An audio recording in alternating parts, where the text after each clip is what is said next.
You want to support Roland Martin Unfiltered? Be sure to join our Bring the Funk fan club. Every dollar that you give to us supports our daily digital show. There's only one daily digital show out here that keeps it black and keep it real as Roland Martin Unfiltered. By going to RolandMartinUnfiltered.com, you can make this possible. Every week, since we have another video of white cops in an altercation with African-American men, this time Washington, D.C. A black man approached police officers at a D.C. metro stop to find out why two black boys were being held.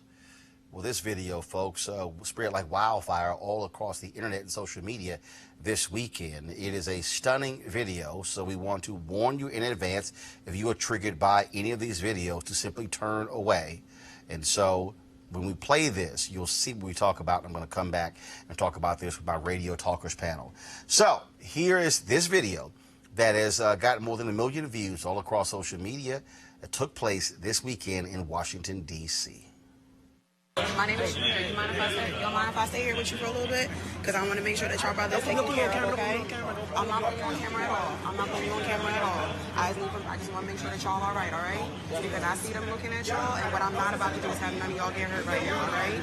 So my name is Shamir. We're going to stay right here, and we're going to make sure that everybody's taken care of, okay? What I don't want is one of these colonizers trying to get on y'all about some shit, because then I'm going to have to go off, and I ain't got my nails done, all right? So we're going to calm down real quick. All right. Hold on. Whoa. He's all right. He's all right. Hold on. He's all right. Hey.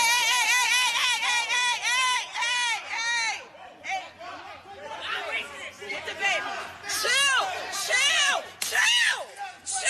Not necessary. Just get down. Yo, not necessary. That is not necessary. He's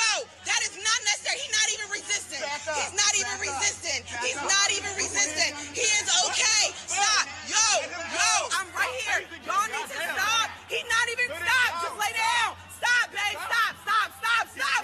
He's being tased. Stop. Yo, let him the fuck go. He's all right. He's down. He can't fucking move. He's down. Leave him alone. He is down.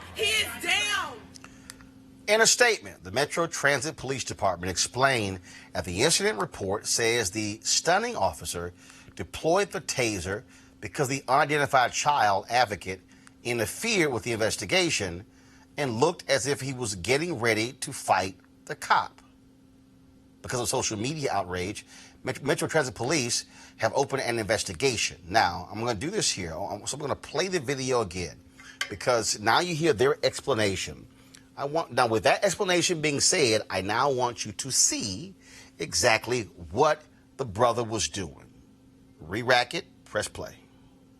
My name is Shamir. You mind if I stay here with you for a little bit? Because I want to make sure that y'all brothers taken care of, okay? I'm not putting you on camera at all. I just want to make sure that y'all all right, all right? Because I see them looking at y'all, and what I'm not about to do is have none of y'all get hurt right now, all right? So my name is Shamir. We're going to stay right here, and we're going to make sure that everybody's taken care of, okay? What I don't want is one of these colonizers trying to get on y'all about some shit, because then I'm going to have to go off, and I ain't got my nails done, all right? So we're going to calm down real quick. All right. Hold on. Whoa. He's all right. Hold on. He's all right. Hey.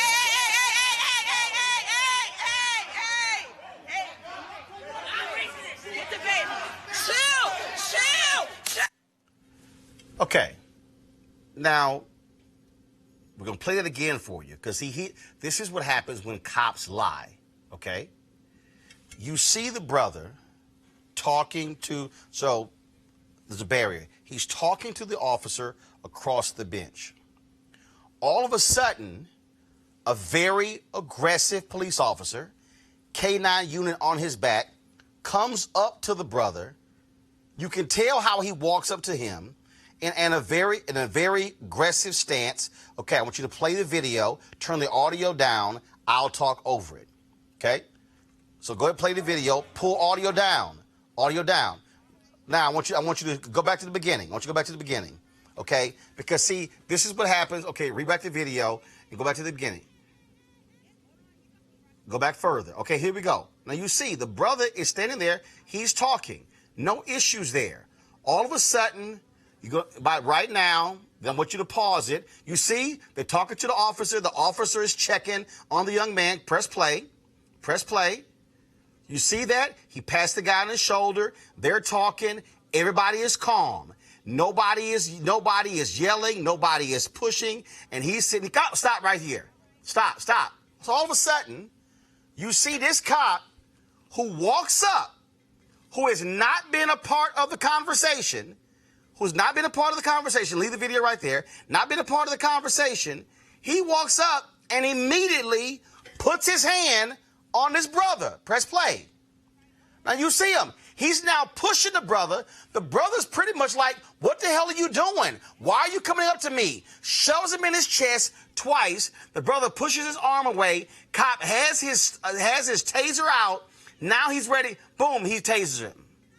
And the brother's taking the voltage like it was no big deal. And so he tases him again. Then the other officer comes from around the side and they take him down.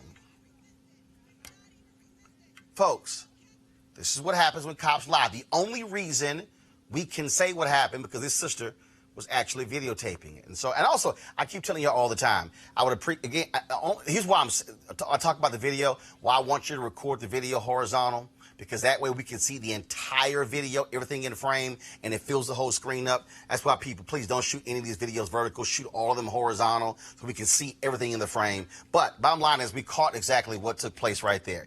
Let's go to my Radio Talkers panel, all via Skype. Mildred Gaddis, she is the host of the Mildred Gaddis Show out of Detroit. Also joining me is Mo Kelly, host of the Mo Kelly Show out of Los Angeles. And joining us a little bit later is going to be Karen Hunter, the host of the Karen Hunter Show on Sirius XM Radio. She just got off of the air, so once she joins us, we'll be ready to roll with her. I'm going to start with you, Mo. Looking at this video, these cops are lying.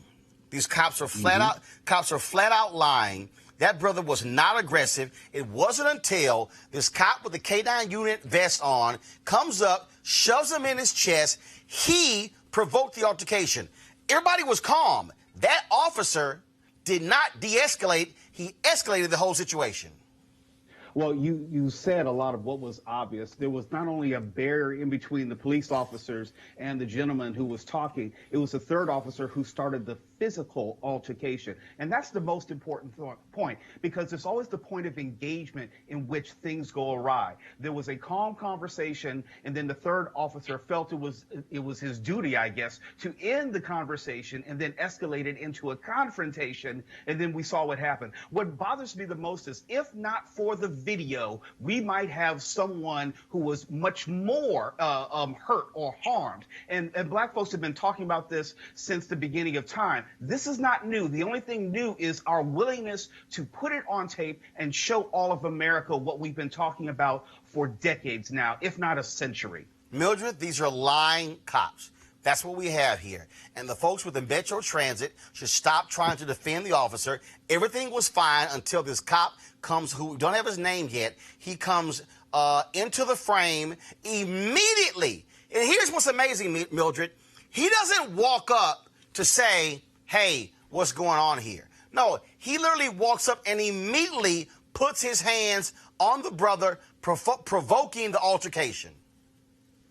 You know, when I saw this, I became, once again, I'm still reeling from what we saw out in Vegas last week. There seems to be, in all of these departments across the country, a group of white males who have this innate hatred and disdain for black males. And given the opportunity, or given any opportunity, they will launch on them. This is what we see here. Totally inappropriate. And because of these negotiations, these union negotiated deals with these particular entities that these men are policing, they're not ready to immediately move them. But there should be such a huge outcry. And thank God for the woman who had the telephone, the sister who wasn't afraid, who was just not going to stand there and let that happen without there being video to show to the world and to give some comfort to this young man. These experiences for a young person, we know it for anyone, but especially for a young man, he will be carrying this with him for the rest of his life. And it's totally unacceptable. Mo, the brother in this video should file assault charges against that cop. Because, Absolutely. because the officer literally walks. First of all, let's just go through here. The brother in the video, he was not being detained. He was not arrested. The officer immediately walks up to him and puts his hands on him. I don't care who you are. You as an officer do not have the right to physically touch this man when he has not committed a crime. He was simply communicating about these two juveniles. I'm telling you, I don't know who these brothers, I don't know his name, but he should file assault charges against the cop and dare the DA to indict that cop. The biggest tell was the other two officers who were not responding in an adversarial way. If they perceived him as a threat, they would have either asked him to back up, which they did not do. They would have extended their hands to tell him to move back, which they did not, or they would have engaged them on their own. There were two officers there. There was not a need for a third officer to intervene, if you will, and escalate the situation. And beyond that, yes, the third officer was the one who started the physical confrontation. And if not for the camera, I cannot say that's enough. It might have gone to something which was fatal in nature. And I went to school in Washington, D.C. There's always a police presence in that metro area. It was not necessary, but we're always policed in a different way. They engage us in a different way. It's with hostility and the assumption of criminality. This is why body cameras are critically important. All right, folks, back to our Roland Mark Unfiltered video in just one moment. All right, folks, they're back. MarijuanaStock.org has another great investment opportunity. If you were lucky enough to invest in their last crowdfunding campaign, you know they raised a bunch of money in just a few months investing in legal marijuana farms. Those initial investors now own shares of a publicly traded company. And, of course, again, a lot of y'all sent me emails saying, how can I get involved? Well, guess what? Now they have a new investment opportunity that is as good, if not even better than the last one. I'm talking about industrial hemp CBD. For those who don't know, the hemp plant is the cousin to marijuana with a much higher concentration of CBD, which means hemp CBD gives you all the medical benefits of marijuana without getting you high. Until recently, hemp farming was practically illegal in the U.S. and heavily regulated by the DEA. But the 2018 Farm Bill changed all of that, making it legal to grow hemp CBD in the United States and creating one of the largest commodities worldwide.